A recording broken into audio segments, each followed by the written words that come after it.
Okay.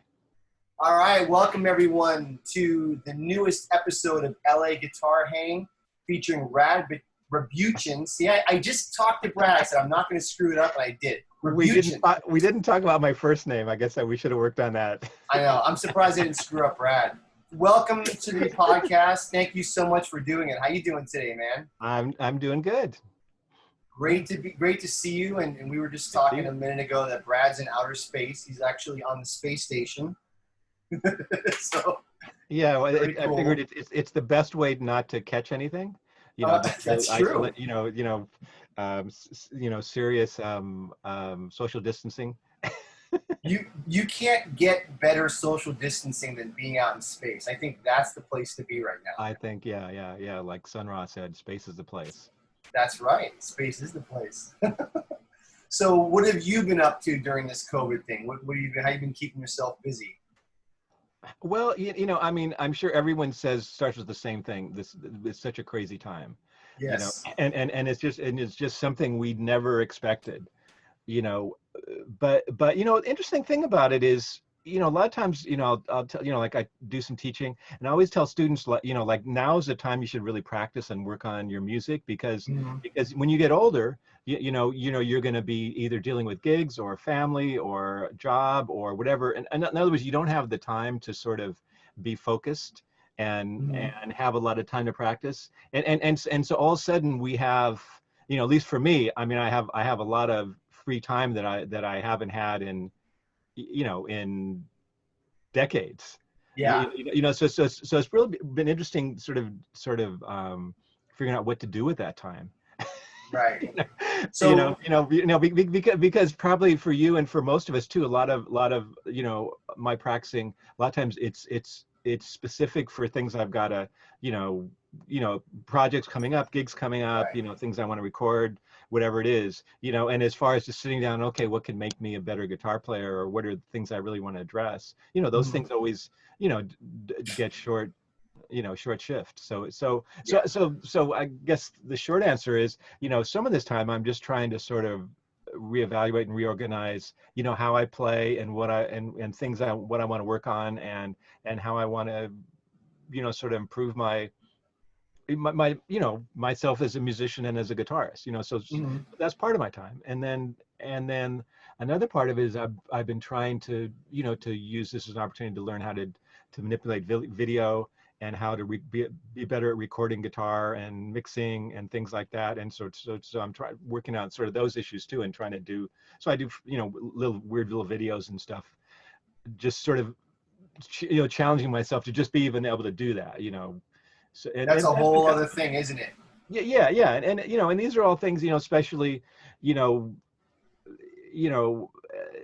as a person, older, I was born and, before there was all this technology, and it's sort of, I've learned how to work a computer and a cell phone, but as far as, like a lot of people I know that, let's say they're in their 20s, that this is all they know, and just the idea of, manipulating,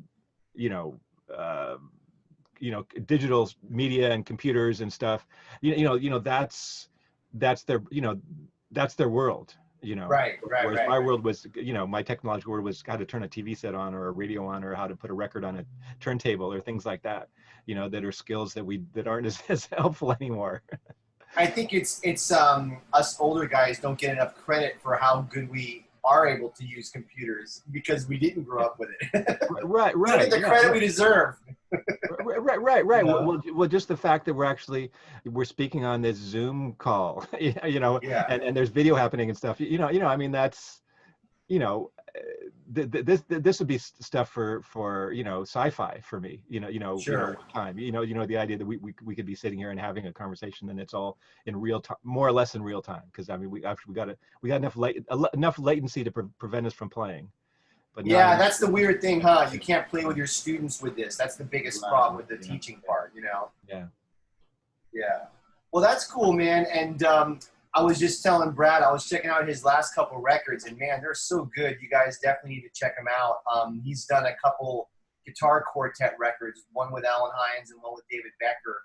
And I listened mostly to the Alan Hines when I checked out the David Becker one a little bit, but you do some really cool versions of I would say pretty much standards that most jazz Yeah. musicians have covered, but I've never heard fall played on an electric sitar. That was like, whoa, what's that? That was really cool, you know? Oh, thanks. So I enjoyed that. And then you did the invitation as kind of a second line, but not heavy Right. second line type of thing, but very cool versions of those older tunes. So it's like a reimagination of that kind of stuff, which is very interesting. Oh, thanks. Yeah, yeah. So something about those two records. One thing, you know, I mean, because kind of even before this whole thing went down, I was started sort of thinking, reevaluating, sort of, like what are some things that I'm missing? And one of the things that I came up with was that and I'm sure you can say the same thing. There's been all these things that I've done over the years, or people I played with, where it was never recorded, it was never documented. Like, whether it was just a really cool combination of people that came together for a gig or a couple gigs, or people I played with over a period of time in some project, or just someone I got together with and played, as a duo or something, and it was just like, oh, this is really cool. And you kind of think in the back of your mind, well, it'd be really cool to record this, but you never do. And Yeah. and so I think, I was thinking back, about all the missed opportunities, and also people that like have died, I mean, as morbid as that is, really cool people that sort of the chance to play with them is not available, even recreating it, much less, sort of jumping on the time. So those two records were kind of the beginning of this thing that I want to do, which is to continue to just take advantage of this new technology, which means you can record really cheaply now, compared to, when we first started, where you went into a studio with tape and stuff, and and it was really a commitment to do a record. Right. And so both the records you're talking about, both were each done in just one afternoon. And the idea Wow. was just to bring people together.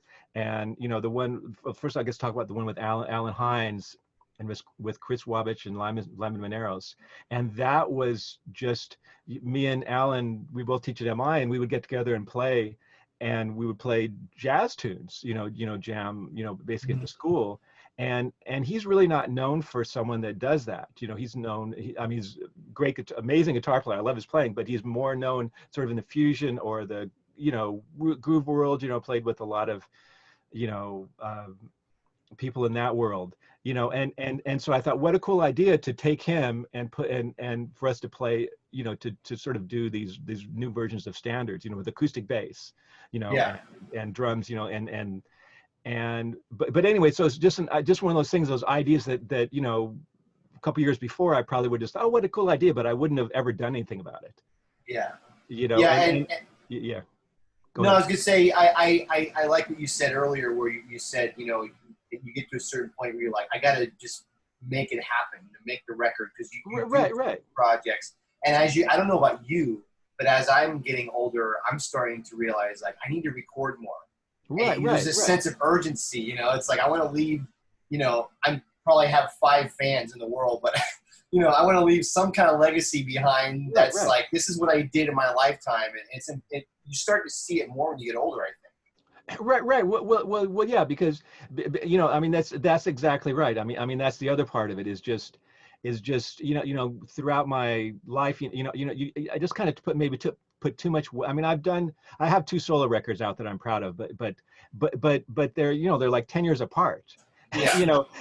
There's, I should have 7 or 8 records, and I have the material, everything, but I just put too much weight on, okay, well, are you really ready? Is this really something you should, it's always, because if you're the one that's the motivating part about it, you've got to overcome that sort of thing of that little voice in your head that's saying, oh, you're not ready, or you need better material, or whatever it is, a million things, you can always come up with an excuse not to do something. Sure. And we listen to those, and then the other part of it is just what I was saying before, of just how, when most of my life as a musician has been reactionary, which what I mean by that is that I'm reacting to the gigs coming up, to what's, to this very short term. It's like, okay, in 2 days I have to know this material. In 5 days, I'm doing this gig and I want to be able to be up on this stuff.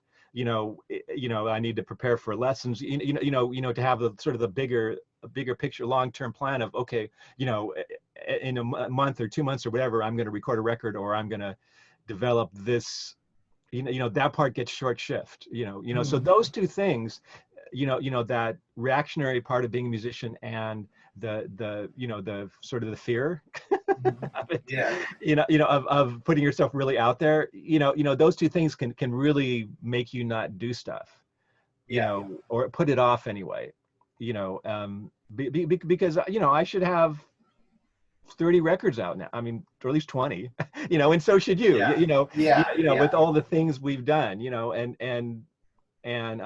so anyway, so my plan, is to continue to do that. Although this is sort of thrown a little bit of a monkey wrench in it, but to Mhm. continue to just, view recording sort of, I think of like Blue Note Records, Mhm. the jazz label, where, my understanding is basically almost all the sessions were just, like, some, they say they give the leader, okay, you can make a record, and they give him, a day or two at the most of studio time, and then he comes in and calls the people he wants to play with, and it's like sort of a one-time thing, Mhm. and that's why a lot of those tunes aren't that involved, because they're basically reading those tunes in the, unless they're standards, they're reading those tunes on the session.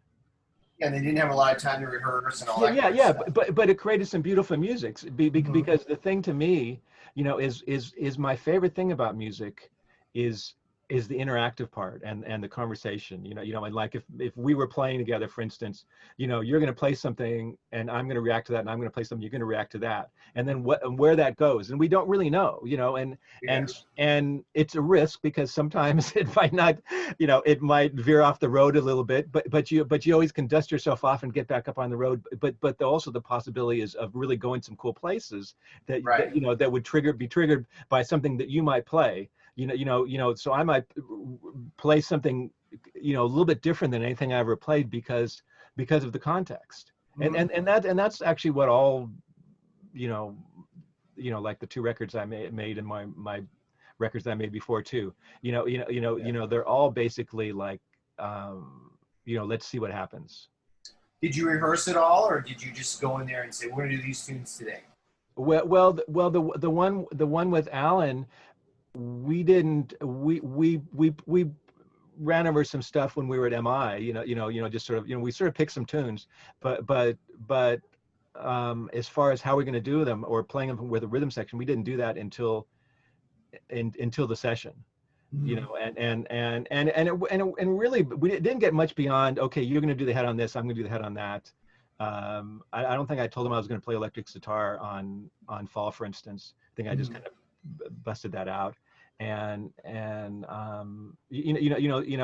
the, like, the second line thing on Invitation, that was sort of like, you know Chris Wabich saying, "Oh yeah, let's how about we do this the second line?" So in other words, it's very improvisational, Yeah. as far as, very loose, and so, and the cool thing about it is, I think, some, particularly since we're not a band, I mean, although I love playing with that combination, but that was the first time, Mhm. there's a point, it some interesting things happened, and also just the bass, fact of like, wow, this actually sounds kind of cool with acoustic bass, or check Yeah. out what Chris is doing, in other words, things that we hadn't dealt with, and the one with David Becker is just the two of us, and he's a guitar player, a cool, really cool guitar player. That had, you guys should check him out also. He's like, got a lot of records out. He's lived in Germany for a long time and stuff. He's from here, and he's toured around and put a lot of records under his own name. But we've always gotten together, like at NAMM shows and stuff, and we'll just like play a couple tunes. But we always talked for, this is what I'm talking about. We talked about for like 30 or 40 years about we should make a record. And so the Mhm. same thing, we just went in. But again, he sent me a couple tunes. I sent him one of my tunes. Four of the tunes are just improvs, and Mhm. nothing was, again, was rehearsed. We didn't rehearse for Mhm. that. Yeah. We just, and some things are kind of interesting, because we layered stuff. Mhm. Like there's some tunes where I have like guitar or 12 string, or what else? Oh, nylon string. and he got into some weird tunings, and he did some stuff where he did some looping with like creating percussion like things. But still, it was basically, again, all in one afternoon, you know, and you know, kind of, and both those things, the idea, well, let's see what happens, you know, and but since recording is so cheap now, in my mind it was like, okay, well, we'll see what happens, and if this sucks, we'll just do it again. Right. you know Yeah. There's no, you're not paying we'll set up studio another time. session in a month or something and do it again, because studio time is so cheap, there's like no reason not to do it, you Right. know. Because the production, and you know, what I want to say, the recording costs for both those records was nothing, you know. Right.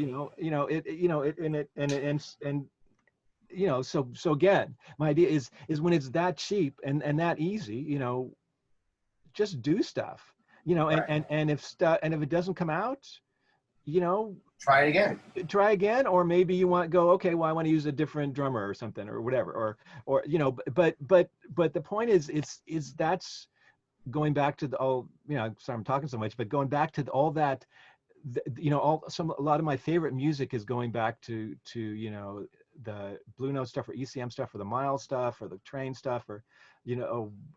And it's all, as far as, you know, my understanding is basically they just did it. you know, Right. Yeah. it wasn't worked out solos. It wasn't, you know, like very specific. You know, it was kind of like, you know, Miles going, oh, you know, play these chords, you know, or something. You know, Right. it's, and to me that's, you know, because, you know, that's what music is about. It's the conversation, it's the moment, it's the expression of the individuals, and that particular combination of individuals on that particular afternoon. Yeah. Yeah. And sometimes, I mean, some of those sessions were really last minute. I mean, the Yeah. band would get there and they go, okay, what tunes do you want to do? And then there's really almost no arrangement at all. They just blow it down. And the Right. musicians are so great. It's like, you don't have to worry. Like, for instance, you know, you said you got Chris and Lyman. I know both of those guys. They're both amazing musicians. And when you have a rhythm section like that, you don't have to worry about it. That's why when I do my records, same thing. I have a policy that I've had for a long time where I try to make sure that I'm the worst musician on the record, and it's my record. So that way, if I go in there and if I don't play well, it's not on them. That's my problem, you know. So, Right. and it works out great because I can honestly say on most of my records, that's the best that I could have played at that time. You know what I mean? Right. And that's all you can ask for, you know. Right. You know, you make a good point, you know, and that is, you know, that when you have great musicians, you know, like, you know, Chris and Lyman, for example, or Alan or David, you know, all those people I named, is that they're gonna make it. They're not gonna give you trouble. You know, they're gonna make it easy for you. Sure. Because they're gonna be on your side. Mm-hmm. They're not gonna all of a sudden, you know, like, you know, Chris isn't going to also put in this crazy fill to show how much chops he has, you know, and you know, throw you throw you off to the side. So those are the, you know, the musicians that do that kind of stuff. I mean, I played with some really famous, well-known guys that I don't feel like I could trust on that. You know, I don't feel like I can trust them to make me sound good. Yeah. Like your number one job. I don't care what you sound like. Make me sound good. Right. you know, Right. Because it's you your know. record. Yeah. You know, I mean, it's. I mean, I'm kind of kidding, but I'm kind of serious too. You know. Sure. You know, Yeah. because you know, and that's why, you know, too, you know, some people, they'll do this thing where they'll make a record. Okay, I'm going to make my jazz record, and I'm going to get, you know,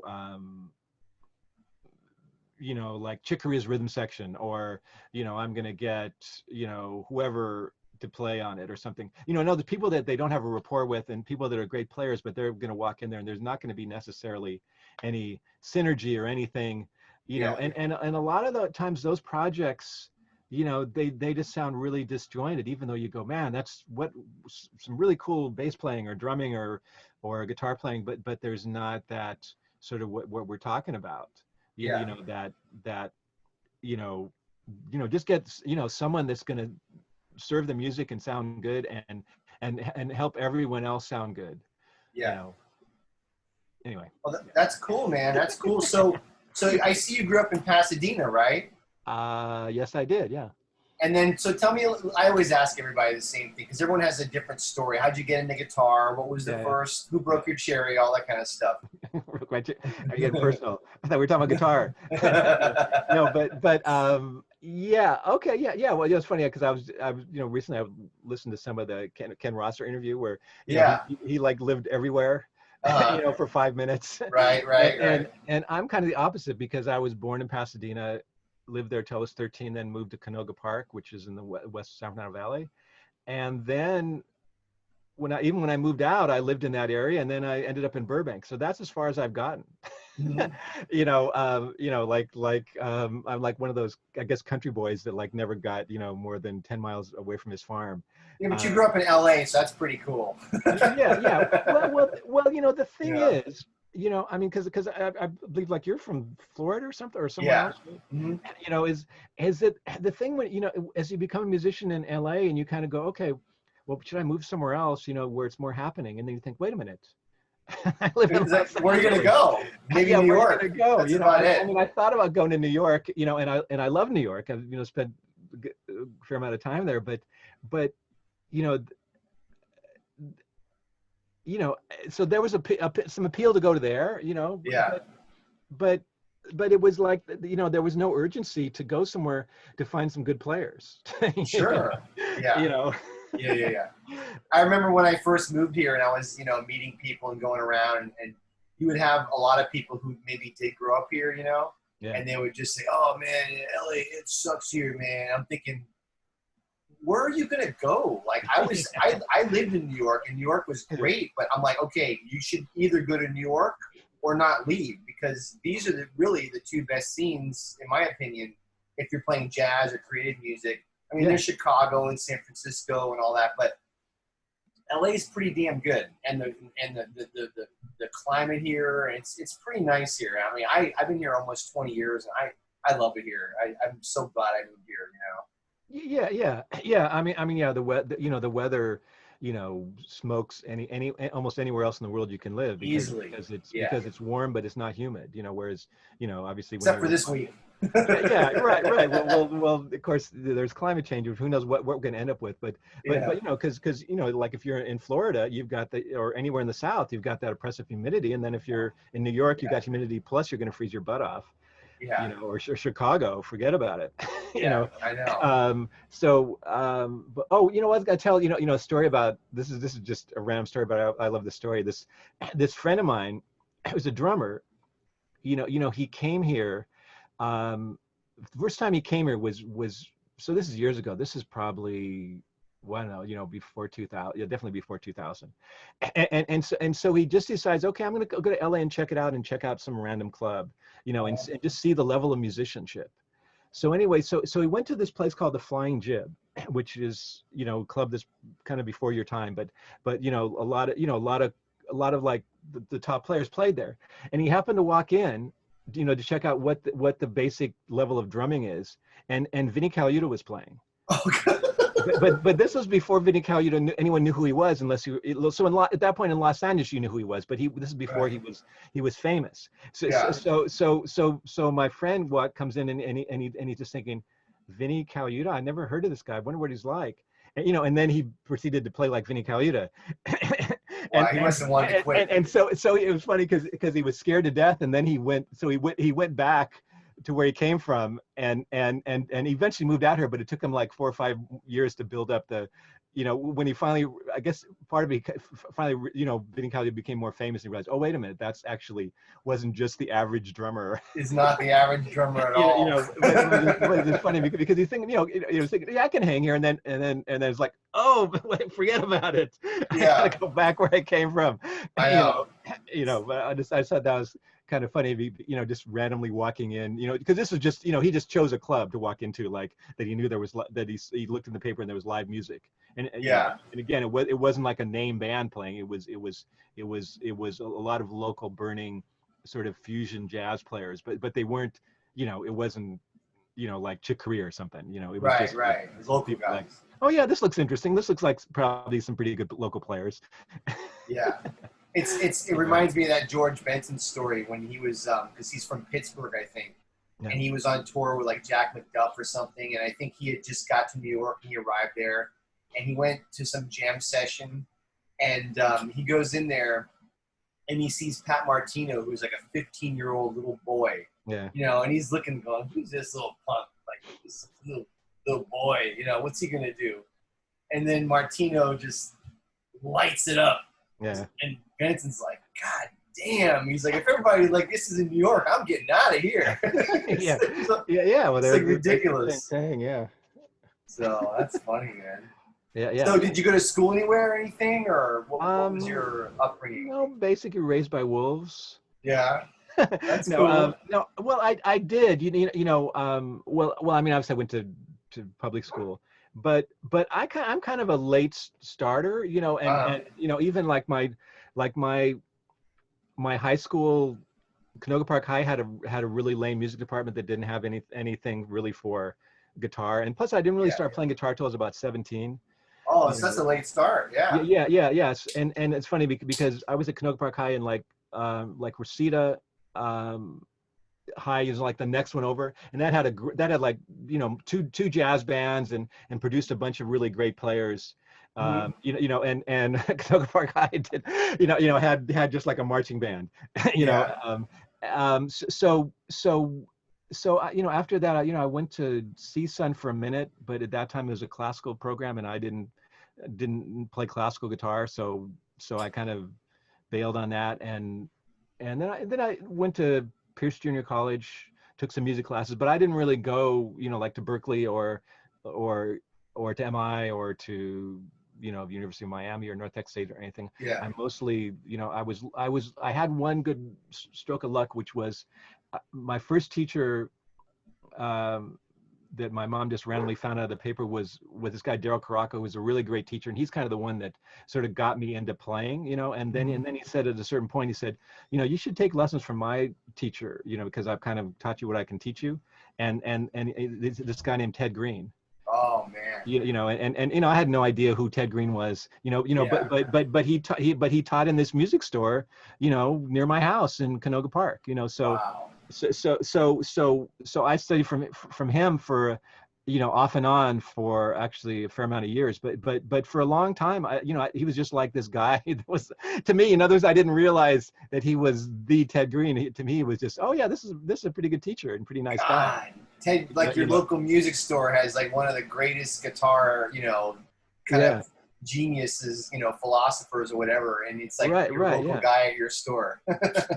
Yeah. So it was just sort of dumb luck, but good luck because he's really, it was funny because so if you ask him about single note playing, he was so focused on chords and harmony, which is great because I've never seen anyone do some of the things he could do just on this, off the top of his head, just improvise. Like you'd be talking about some tune and he'd be, oh yeah, I'm getting sick of this key, and he'd just move it to another key, and he'd modulate while he's talking about it, and he'd modulate to some other key and start playing it and describing what's happening, with all this crazy stuff, and then let's move to another key, just in other words, just like it wasn't even like an afterthought. It wasn't, he just got tired of a certain key, and then he'd move that, and this could be some crazy tune, like Giant Steps or whatever it would be, But what I was going to say is that when you'd ask him about single note stuff, you'd say, oh well, so how do you play over 2-5-1? And he would say, well, you do this and this and this, but really with the chords you can, like in other words, within like a minute and a half, he'd be back on the chord part, so I guess my point is my soloing concepts were more formed basis of the harmonic principles he taught me and that other stuff. So I'm more formally schooled, I guess, in like how chords fit together, and voice leading and inversions and all that stuff, and sort of how to organize like soloing concepts. That was sort of had to come. That was a little that. It sort of had to figure more of that out on my own, which sometimes I wish I would have gone to, Berkeley or someplace, to sort of get some say, okay, let's get organized, do this exactly. Yeah, but Ted You know? Green is Berkeley. You know what I mean? Well, yeah, yeah, Like yeah. when In you a study with way. someone that good, like Yeah, that's yeah, better than yeah, any yeah. college anyway. You know what I mean? Yeah, yeah. Well, the thing about him, is that, the only thing I'll say is that is that he was sort of this, this crazy genius, Mm-hmm.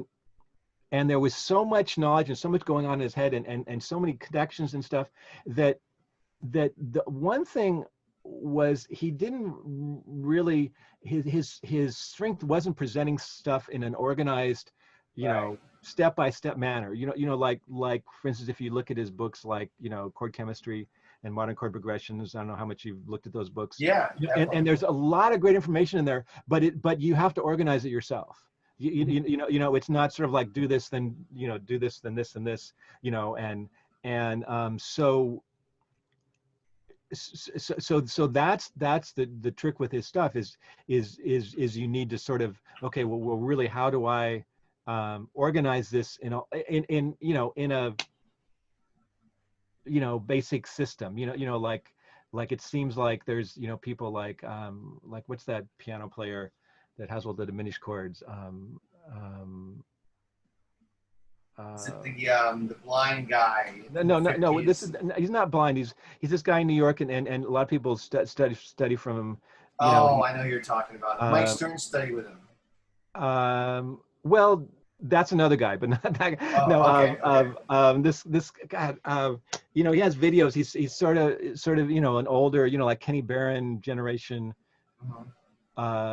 God, what's his? Well, anyway, he has a specific way he approaches. Okay, this is how you organize, Yeah. your harmony, and how you add extensions. Barry Harris.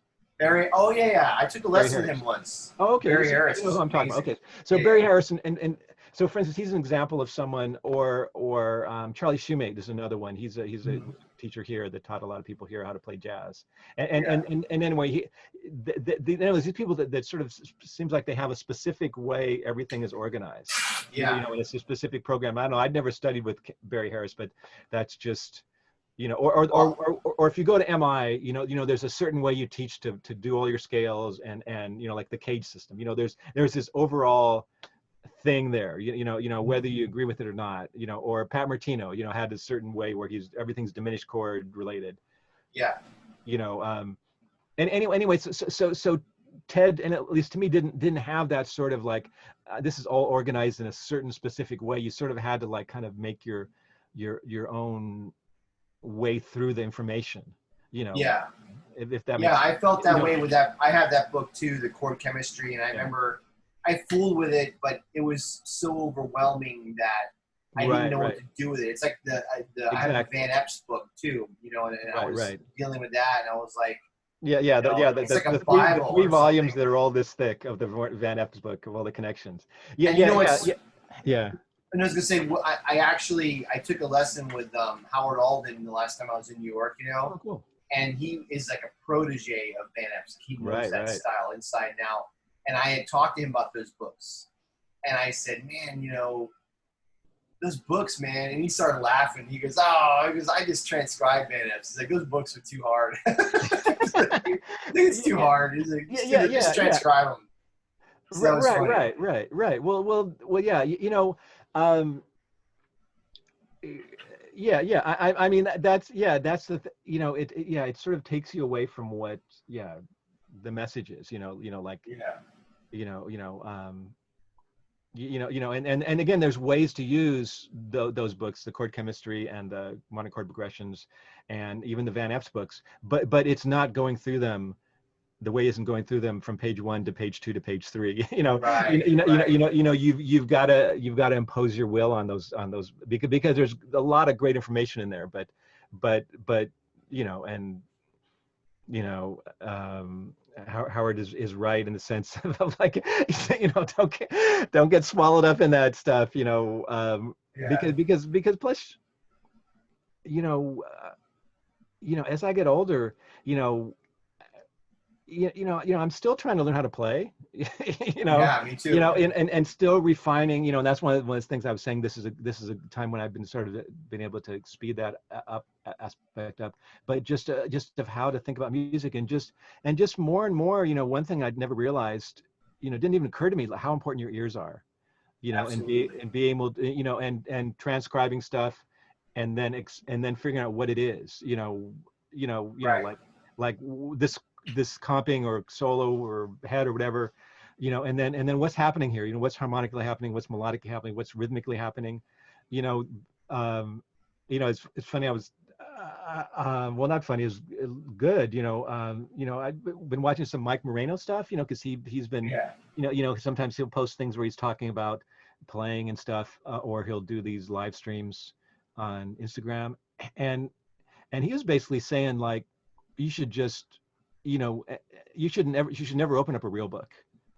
Never open, that you need to go to the sources if you want to play, even if it's Go from Ipanema, or Misty, much less something more involved. You need to not learn out of the real book. You need to go listen to the originals, listen to what people are doing on them, and figure Learn out, it that way. you Yeah. know and Yeah. and and and and that struck a chord with me. I mean, I realized that before, but when I learned how to play, since I learned how to play jazz the way most people learn how to play jazz now, which is opening up the real book and learning the tunes off the real book, and not necessarily even listening to the original versions, Mhm. and so I learned a lot of those tunes wrong, and had to go back and relearn them, the right way, and then, being jazz tunes, of course, there's flexibility. It doesn't have to be one way, but Sure. there are things that are just like, no, that's not even right. Yeah. you know Yeah. if this is going to be your basic jump off version, you know to play, whatever the song is, Yeah. Yeah. Like getting back to what you were saying, the whole harmony and the Ted Green way or the George Van Epps way, yeah all that can be so overwhelming. And the older that I get, sometimes, like what you were saying, I will use the real book, whatever. But I'll take a tune and I'll say, okay, like I'm not a solo guitarist, but I work on it occasionally, and I can do it, but I'm yeah not like a Ted Green. Nobody is, yeah. Well, but I'll work on a tune, and instead of saying, how does Van Epps do this, or because it's going to lead me to this next thing, but I'll I'll just play what I'm hearing in my head, and I'll say, well, how do I come up with this? And I used to go, yeah, but how would Ted Green do this, or George Van Epps, or whoever? But now I'm starting to realize, like, sometimes I'll work on some kind of not really an arrangement, but I'll just mess around with it, sure, yeah, and I'll come up with some weird way of doing it. And I'm at the age now where I'm like, no, that's good. That weird way that you're doing it, right, yeah. that's the way you should go, because that's the way you hear it, and that's maybe unique to the way you do it. Because I remember I watched this video with Bill Frisell playing with John Pizzarelli, and John Pizzarelli is very old school, and he's got his dad's Bucky's way of doing it. Right. And Frisell is one of my gods in jazz Yeah. guitar, and he would play a tune where he would play very, very sparse and just play.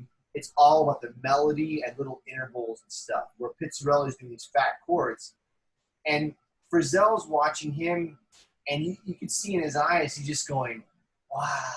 Yeah. Like in his mind, he's thinking, "I can't do that." Yeah. But then I'm thinking, "Yeah, but your way is the hip way."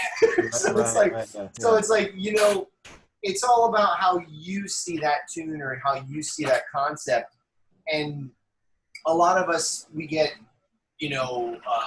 kind of brainwashed to say, you have to learn this system or that system or whatever. But you get to a certain point where it's like, well, this is the way I hear it.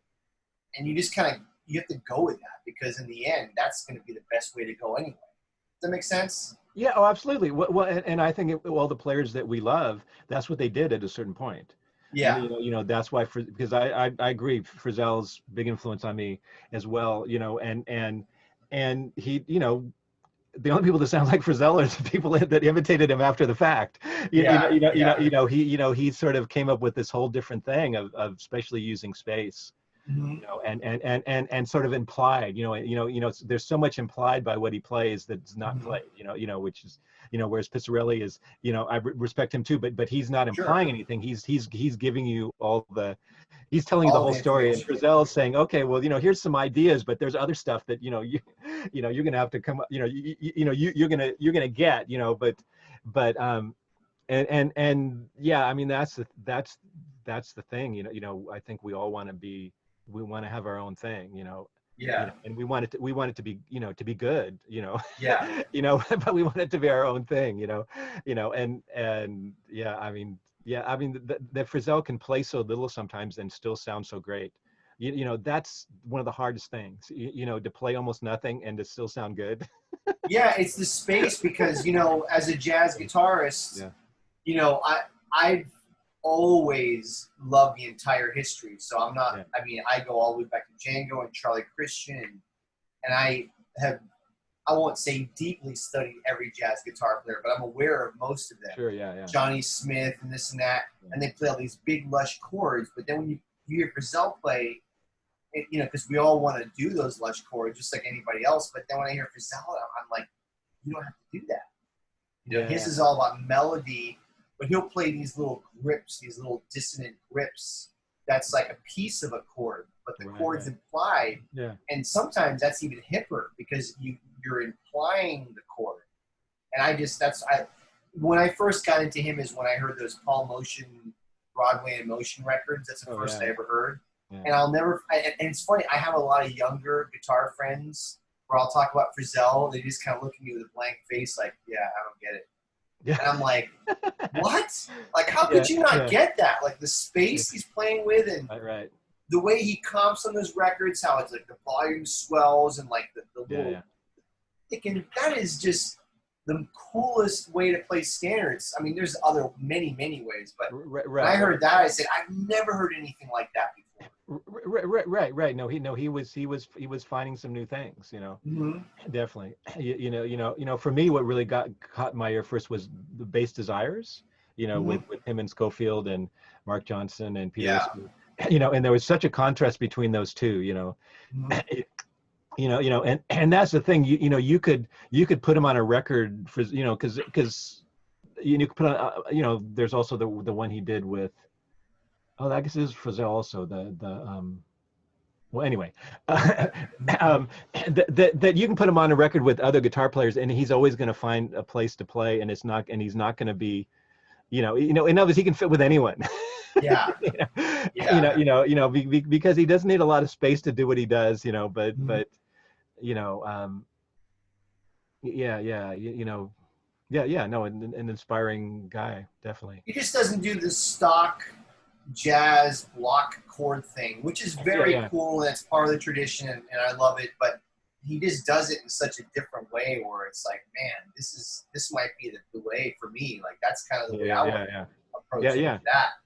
Well, it takes some bravery, to play like that. Because one of the hardest things to do is just to not play sometimes. Mm-hmm. Right. In other words, let a bar go by.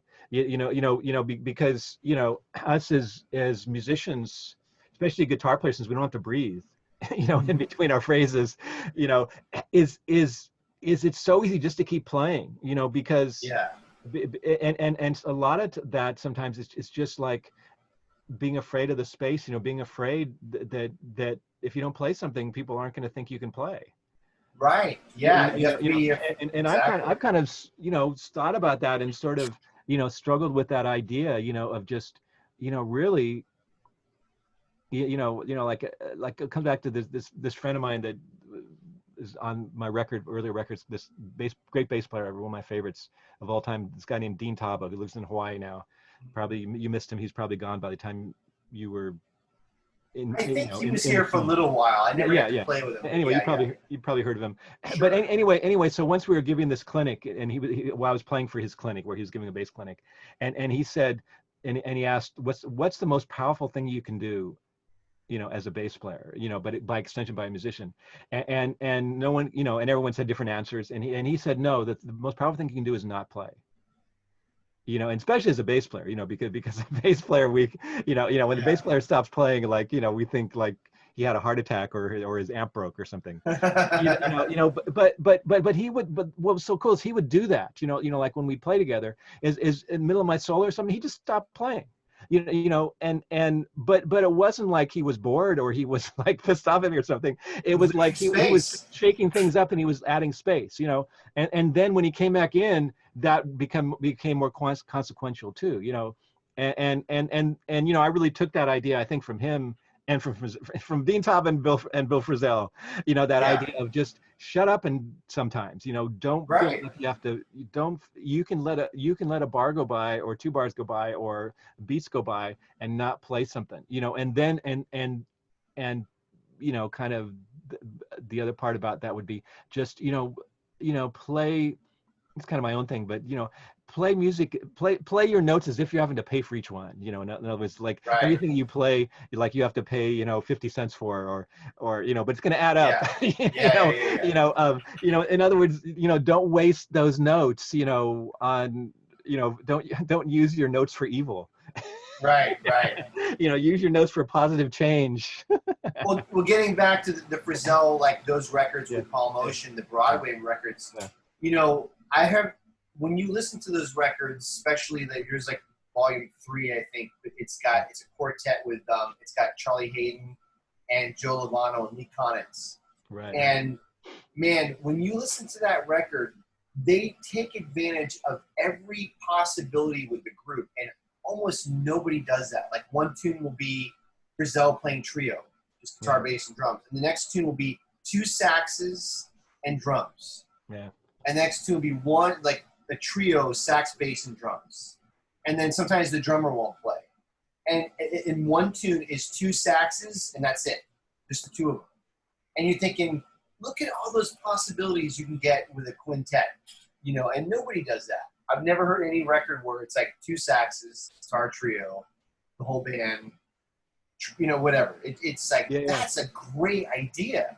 Well, that's because Paul Motion gets that also, Yeah. He gets that, he's another one that really gets that idea of, I love drummers like him, or Bob Moses or Joey Barron, these guys that aren't afraid to play something stupid, or Steve Jordan, if we're talking about pop music, people that aren't afraid to just lay down a beat, and realize that it's not about, because I was just thinking as we're talking about this is really something, like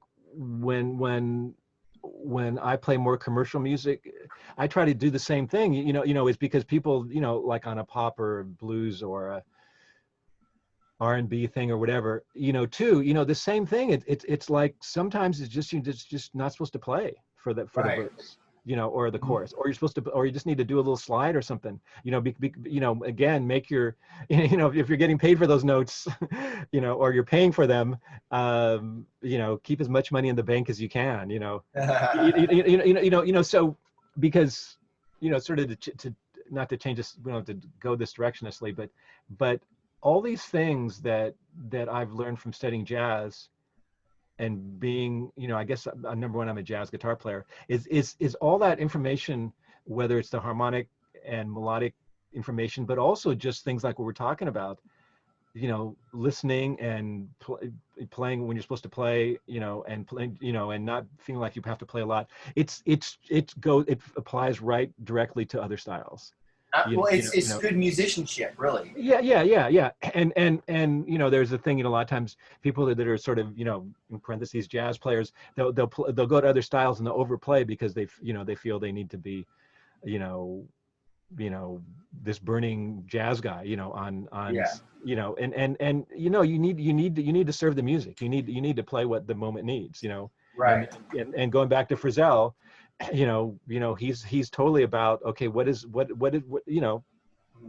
note here on beat end of 3, and then wait a bar and a half. Yeah. No problem.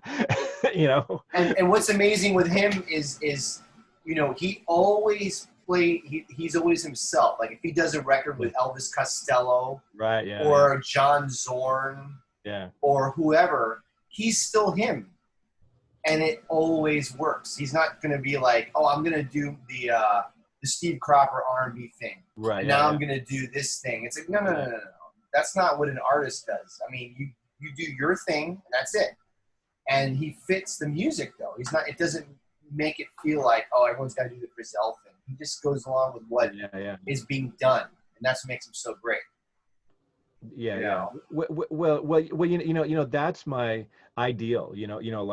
Like someone where people hire you for even random stylistic things. Right. But they're hiring you not because you're going to imitate someone else, but because they want what you do, and they want. Right. So in other words, when Costello hired Frizzell, he wasn't thinking, I'm going to get a normal guitar part. He was thinking, I'm going to get Frizzell's, flavor. Yeah. And that's so cool. To me, that's kind of the ultimate.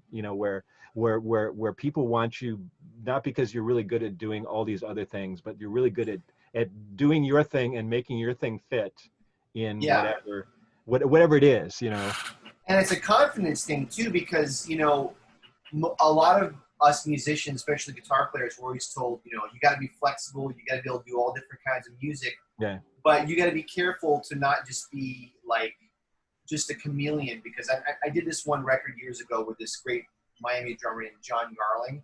Mm-hmm. And there was a tune where I was like, yeah, on this tune, I want you to like do the Elvin thing.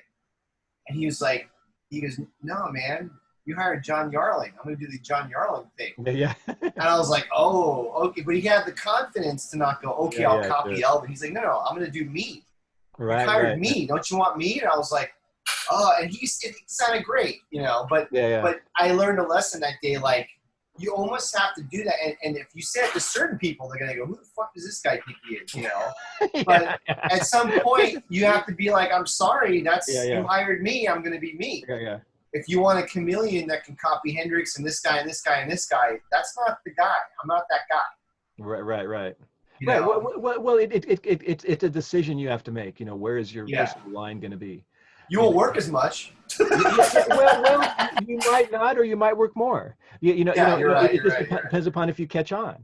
You're right.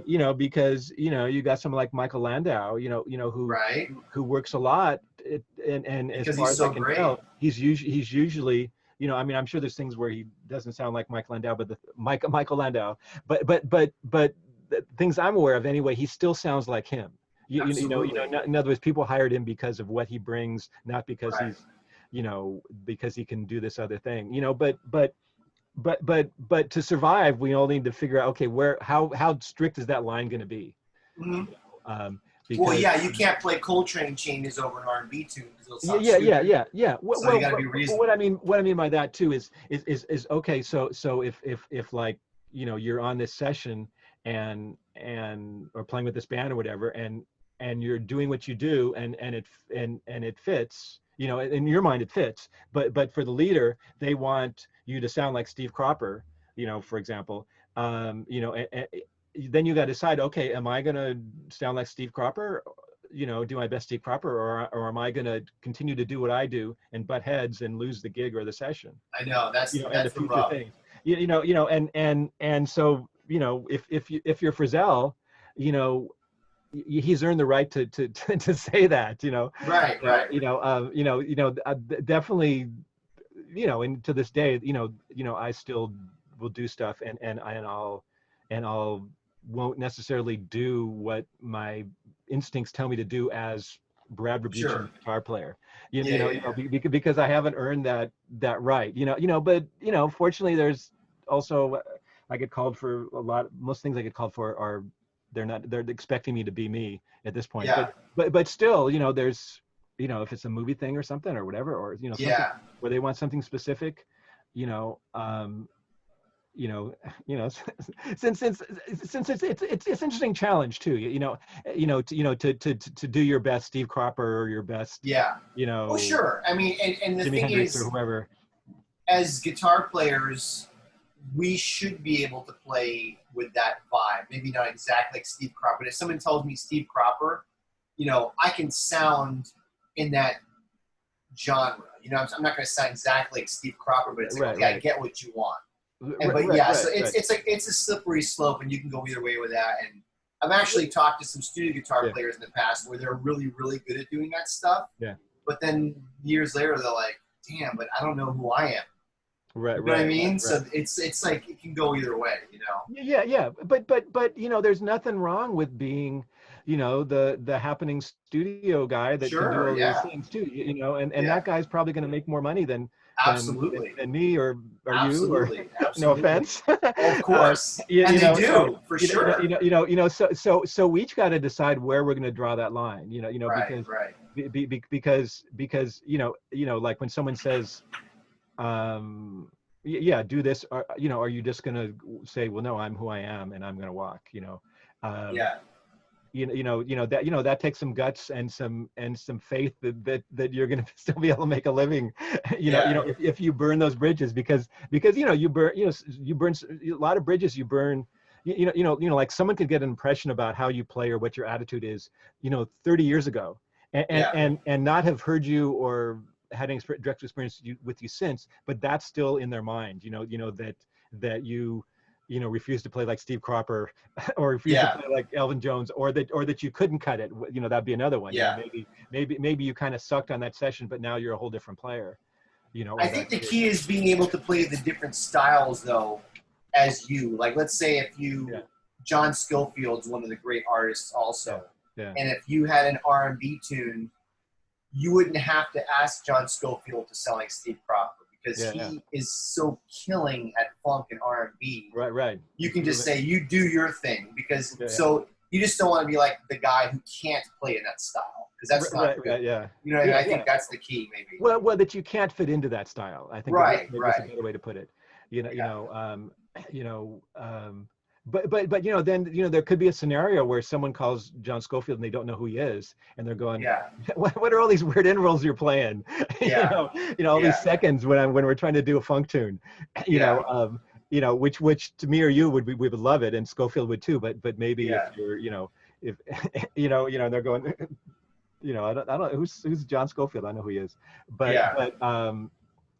yeah. So it's such, you know, I mean, that's an interesting, because I've always, I guess my whole sort of music life, I've sort of gone back and forth because I've, played with some commercial artists and stuff, where, I did decide, okay, I'm not going to be, because I mean, I feel like I have a style and an identity, but where I've deliberately not played to my instincts because I wanted to continue to play with that person. Okay, well, that leads me to where Yeah. I really want to talk to you about is playing with Okay. Ray Charles, because that's playing with one of the great masters of all time of modern, popular music. That had to have been unbelievable, and that is a great lead-in. Like, I'm sure you were able to be you, but what was that like? I mean, that must have been incredible. Yeah. I mean, that's, it's one of those things, that I really appreciate at the time, and I appreciate even more in retrospect. Yeah, Because that's, it doesn't get any better than that. As far right. as, someone that's had an impact on modern music. It's like, maybe playing with Miles, or playing with Coltrane, or James playing with Brown the or whatever. Beatles, or playing with the Stones, or I don't know, Yeah, playing with James Brown. It's a short list of people that were that impactful to you know you know Western music, or whatever we want to call it, right. Western non-classical music. I don't know. I guess there must be a term Yeah, that covers this better. it's But popular music. we all know what we mean. Yeah, Yeah. But the cool thing about him is that once you got over the fact that he's, that he could be very intimidating, and that he scared a lot of people, even uh, musicians in his band, um, that that that you could be you, as long as you fit in the style. sure. You could, um, like I took out a lot of the more out things I would play, but I still played melodically and rhythmically how I would play. Hmm. And I, sort of edited what I play a little bit. But like Frizzell would have worked good in that band. Or Yeah, I don't know if or he'd be a those good people, fit. those Yeah, people that leave space. Because he actually respected, people that had a strong musical personality. And there's, like us. so here's the story. Okay, so when I first joined the band, I asked the the band lead, the leader of the big band, if there's any cassettes or any tapes or whatever of the music, so I could study, because it wasn't really a band that really rehearsed, or very little, and so he gave me some cassettes, and I'm listening to him, and I'm noticing, wow, I asked him about it. I go, like, I can't hear guitar on any of this, except where there's like a melody or a solo, like in other words, some part that has to be there, but I'm not hearing any fills, any rhythmic parts, and kind of the gist of what I got was that he was kind of afraid. The guitar player was kind of afraid that was on these tapes to play, very much. To be heard, Because Ray was very in the moment, and he if he liked what he heard, he'd go, yeah, which was kind of the most sincere, sort of information affirmation thing that I've ever heard in my life, like that chill down your spine. But at the same time, if he wasn't digging it, he was such in the moment that he would respond, like, that's not right, or cut that crap, or too loud, or whatever, or whatever it is. And so some musicians would get intimidated by that. Yeah. And so, but I decided, okay, well, if I don't want to live in fear, right, or play in fear. So I kind of played what I thought I should play, and I got, good feedback from him. Yeah. I never got, because he could yell at musicians and stuff. He was, there's sort of some famous stories I could tell. Did he ever yell at you or anything? Or no, I'm saying he never. He told me to turn down one time. Yeah.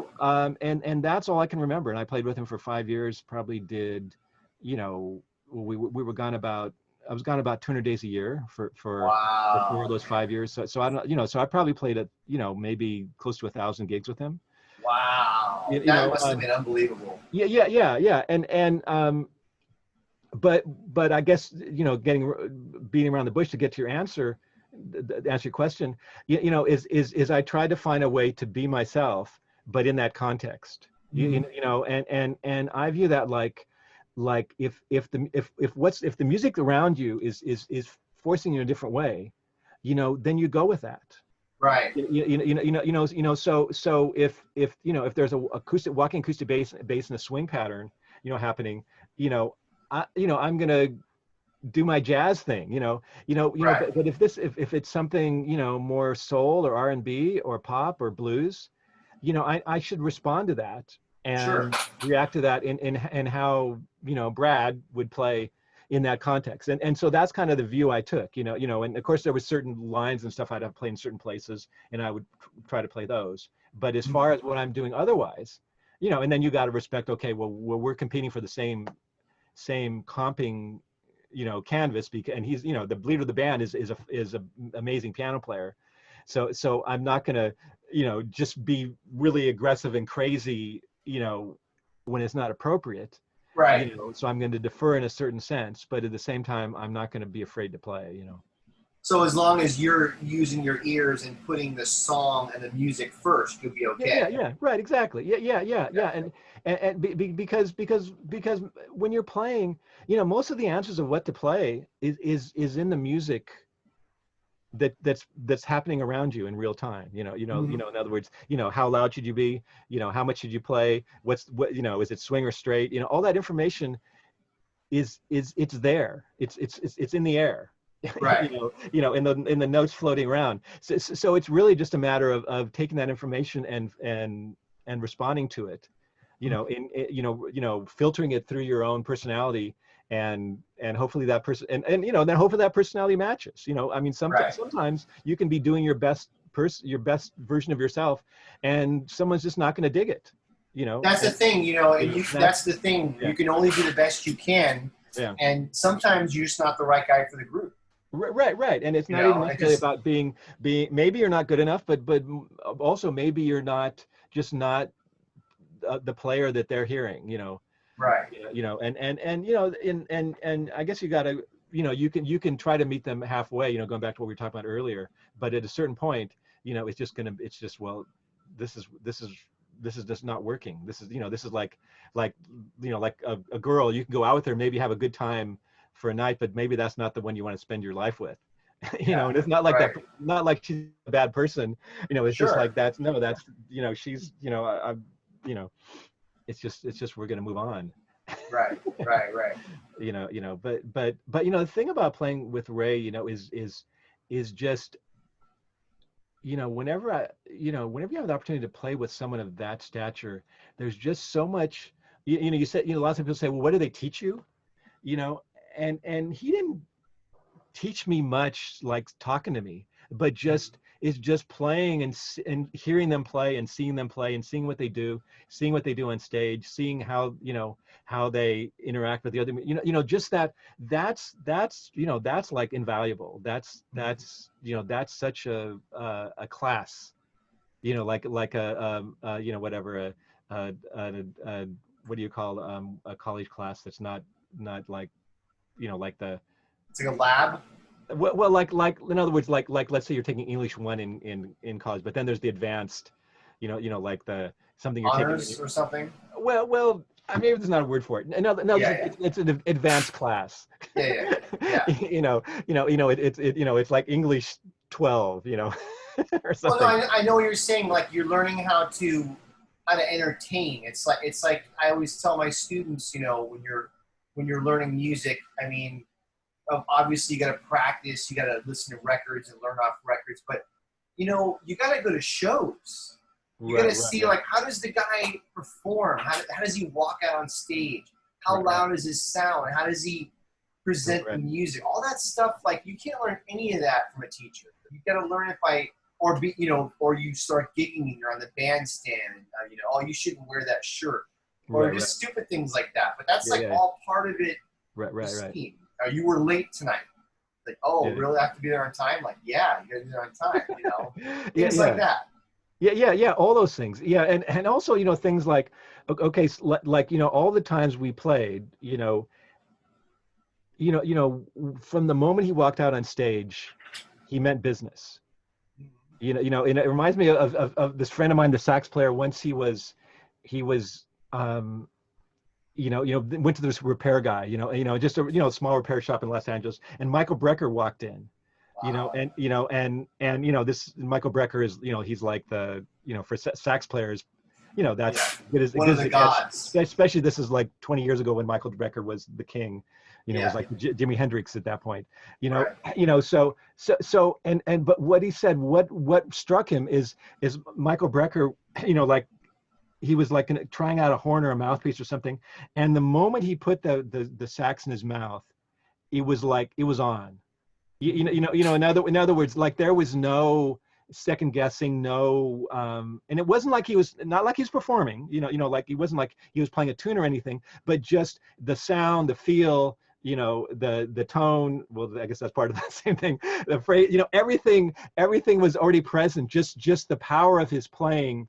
The minute he put the horn in his mouth, even though this was not a performance, this is just, some random guy and the repairman and Michael Brecker, so he wasn't, but just in other words, when he puts the saxophone in his mouth, he means business. He's not playing around, and yes. But that's what I saw with Ray is when he went up to the piano at the beginning of the set, he was not messing around. He was bringing it. He wasn't like, there was no doubt, there was no indecision, there was no fear, and these are all things, still, if I'm in a gig that's a little stressful, whatever, you sort of get, you can get knocked off your game for half a tune or something, where you're sort of a little distracted by just nonsense of, my sound's not right, or there's someone here that I want to make a good impression with, or I'm playing with someone that I'm a little bit intimidated with, or whatever it is, or I'm just trying, this tune's a little hard, but see, all that stuff was not there, and the other thing was, we played Georgia, I think every gig we ever played, so maybe 1,000 times we'll say. Okay, and plus he'd played it however many thousands of times all the other gigs, all the years before, but he never went through the motions on that tune, which would be very easy to go, oh, here I'm playing Georgia again, my hit, I'm sick of playing this, but he always brought it every night, like he set such a high standard, and he could be sloppy, he could miss a note or something, not so much on his singing, or it might crack a note, but I mean, his playing, maybe he'd, hit something a little funny or something, so it wasn't like he was flawless. He wasn't like a studio, in the metronomic perfect player at all. But every note, and every vocal note, meant something. Yeah. In other words, he was playing like he was paying for everything, like I was saying earlier, like that's one of the things that taught me, like don't mess around. Yes. And don't get caught up in the bullshit, of whatever, of I'm trying to play a fast lick because I'm cool, or I'm trying to play something out because I know there's some guys that are going to think if I don't play something out, they're going to think I'm a wimp, or Sure. or I'm afraid I'm going to rush, or whatever. I mean, there's 1,000 things we could put in that category of, and I'm, still trying to live that, that's so hard, It is. to just pick up your instrument and be, okay, this is, I'm in this moment, I'm playing this instrument, and that's, and I'm responding to the situation, but that's all that matters. That's one of the attributes of greatness, because I've never played with someone of great Charles's stature, but growing up in Miami, there was some great musicians down there, and I would do gigs with them, or all the times, all the concerts I've been to. Man, you get on stage, and I'm a typical musician, like, okay, I gotta get warmed up and see what happens, and then they're like, boom, from first note, and you're like, holy shit, you're like, wow, like I gotta, there is no warming up. It's like now, boom, go, and that confidence, and it kind of like, whoa, and I tell all my students the same thing, when they'll be playing a tune or whatever, and I'm like, man, you got to play this tune like this is the last tune you're going to play for the rest of your life. Right, yeah. That's another. You got to make it like this is what the world's going to remember me by, even if you're by yourself in your room. It doesn't matter. And that's, you're 100% right, and Ray Charles is just like every other great musician. Hendrix, Coltrane, Miles, whoever, they get on stage and it's like, bam, there's no warming up. There's no, we'll get to it in the third set. None of that. Right, yeah. Wow. That's amazing that you got to go through that. That's fantastic. Yeah. Yeah, and we all try to get to that, like you said. To this day, we still try to have that confidence and everything. So what kind of gear are you using right now? I always like to talk a little bit of gear. Well, or some of your favorite gear. Some of my favorite. Yeah, I guess that's a better answer because I'm a believer in that when you change it up, it sort of makes you play differently. Sure. So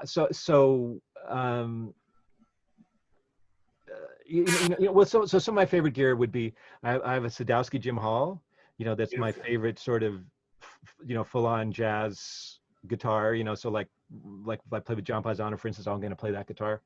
And that, when I play that guitar, it's a great guitar, but also it sort of puts me in this idea of that sound of, this sort of, jazz, acoustic jazz sound, then, well, now this guitar sitting right here.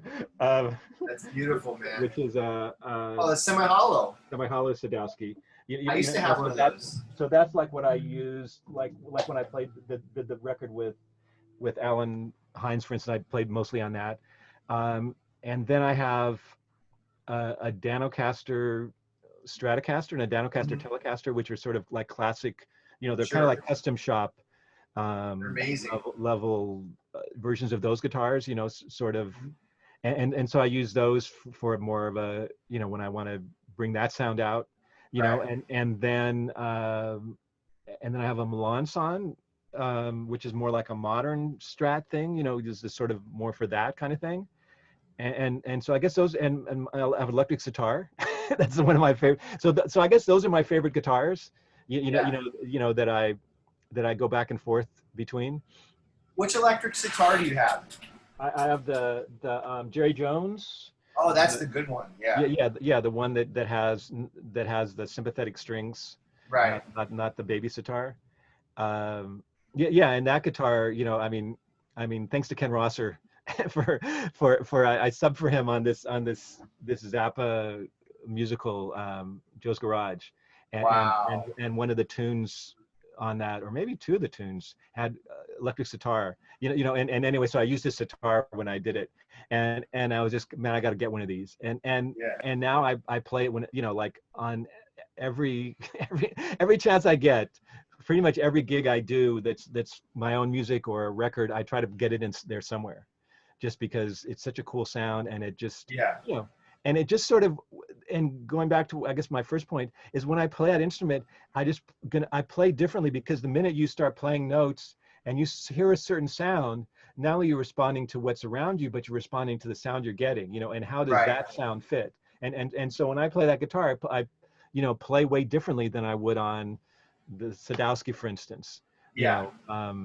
because and so pedals the same way. I'll kind of switch out pedals to sort of push, sort of kind of push me in a different direction. Yes. Do you want me to tell about amps or stuff, or? Yeah. What amp do you use? What amps do you use? Well, so the main amps would be, I have uh, well, I have a Hendrickson jazz amp and a Hmm. Hendrickson Bud, so Hmm. that's more for the jazz thing, and I really love that for that. Then I have a Tone King Metropolitan, which is like a Fender style, sort of Fender style, like a boutique Fender style amp, Hmm. Right. that's really cool. And I have a Divided by 13 for when I want to get more crazy, and Hmm. those are my main amps, I guess. And then I use a lot. I pretty much always use a volume pedal, like Ernie Ball, but with a preamp, so it doesn't screw up your sound, Right. Right. and built in, and King of Tone overdrive. Okay. I've heard of that one. I've never tried one. Yeah. It's pretty cool. It's like a two-channel, boost and overdrive thing that's really, to me, doesn't sound artificial.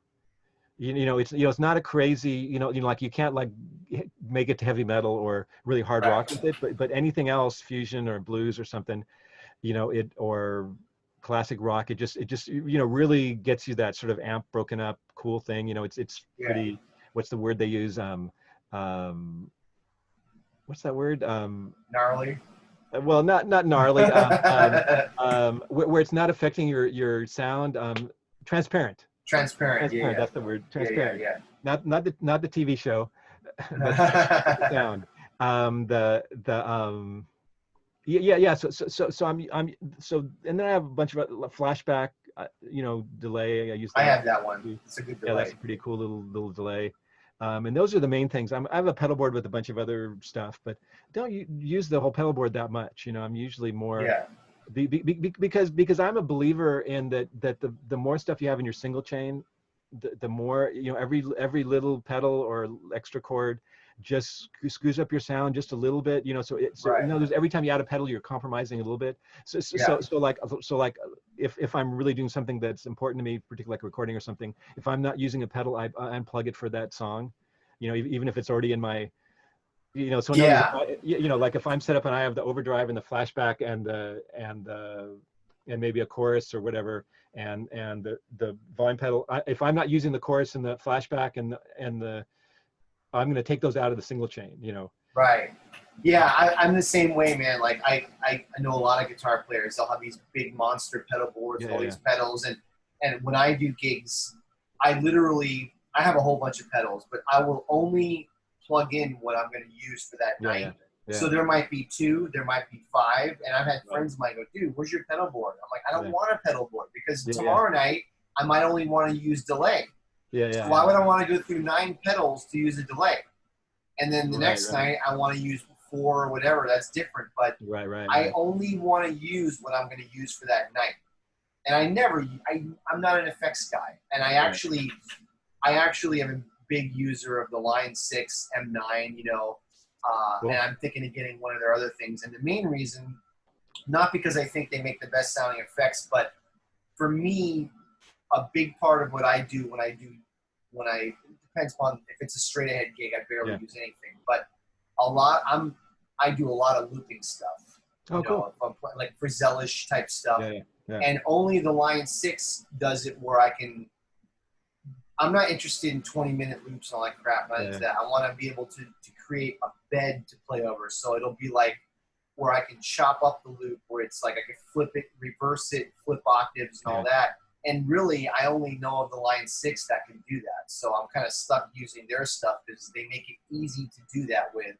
And I use it a lot, but I'm always open to see what else is out there. Well, here's what I use a lot of times. Is this? Okay, not that I'm endorsing it or anything.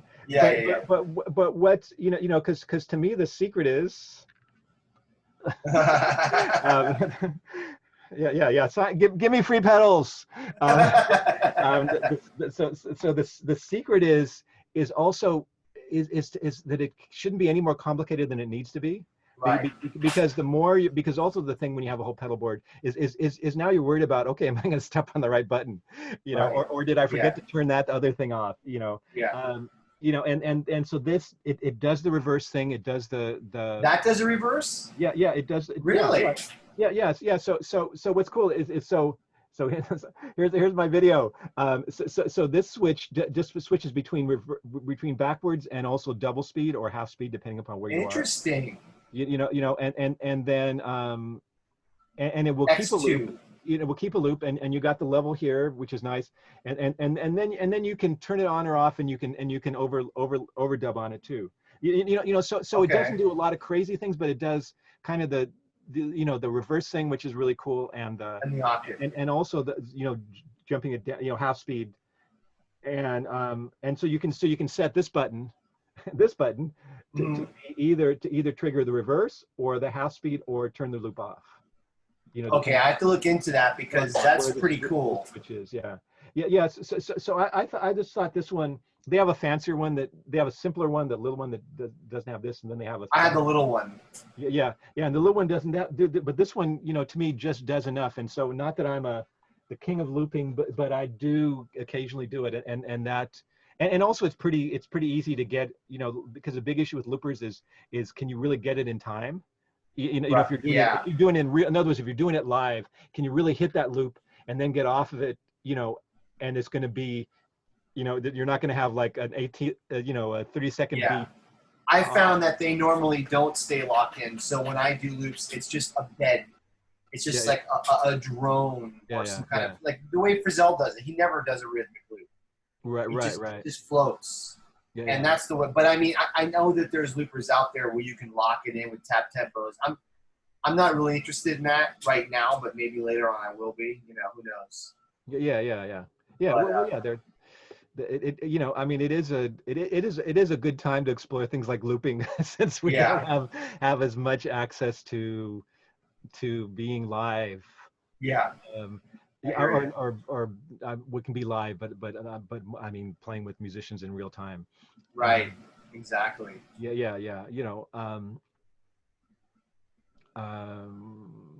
What was I going to say? Oh yeah, there's other interesting pedal. I don't have it, but there's something called a freeze pedal, which basically I have that. Yeah, which that's an interesting. You're just looking to do a bed. Yeah. I should probably get one of those. That one is more of like it freezes a very minuscule amount. So like just a chord or something, right? Yeah, but see, I like it when I'll be playing any tune, and you can do it like a keyboard player. So like, let's say you're doing like a C minor thing, and I'll lock a grip in, and I'll play over the grip, and then another grip, play over that, then another grip. So it's kind of like being a piano player in a way, and that is great for that. I don't use it as much as I should, but like you should definitely have that pedal. It's a really good pedal. But I actually have to get it going. I'm going to a family dinner soon. Oh, okay. But I really appreciate you doing this, man. This is really fun. We've never even hung out before. We've always no. This is the biggest. This is the longest hang. Yeah, the longest hang ever. but we need to definitely get together, and hopefully we can play Sure. together someday. And That'd be great. Yeah. I'll run into you and come maybe check out a gig or whatever. Cool. But yeah, thank you, man. Cool. If you guys haven't checked out Brad's records, definitely check them out. They're really great. They're all on iTunes, and well, I guess Apple Music now. I'm sure you're on Spotify and all that, right? Yeah, yeah. And if you want to get hard copies, you can get them from Amazon or Amazon Music. Amazon Music actually pays the musicians more too, so that's actually a good alternative. For digital. Right. So one quick thing, I'm doing a live stream concert Thursday after next, Thursday, September 3rd, sorry, with David Becker. We're going to do like a live stream, and we're going to play stuff from our record. And from there's this thing called Live at 0 BPM, which is a friend of mine, Billy Holting. He's been doing this weekly live stream every Thursday, a jazz live stream. It's at 6 o'clock Pacific time. And every week it's good. Like a couple weeks ago was Jeff Miley and Larry Koontz. Wow. My band with Alan Hines, we actually, our only gig was, we did one of those about a month ago. And it's actually, this is all actually on, it's archived as well. Okay. Connected with that.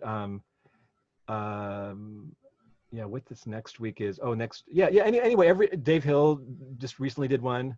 I think he did the last one, the guitar. Where would people find that? That they go to your Facebook page or something? You can find me on Facebook.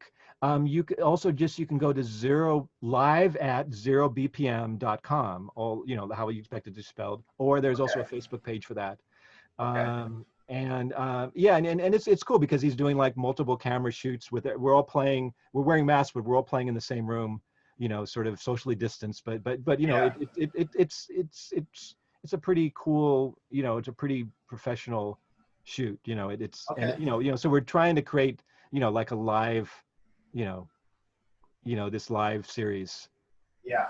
Well, that sounds great, man. Yeah. So you all should check it out, whether you watch mine or just watch any of them, because it's every Thursday. Okay.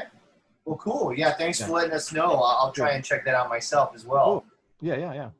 Cool, man. Well, thanks again so much, and stay safe and healthy, and I hope to see you soon, brother. Okay, likewise. That was fun. Thank you. All right, buddy. We'll see you soon. Okay, cool. Bye. Later.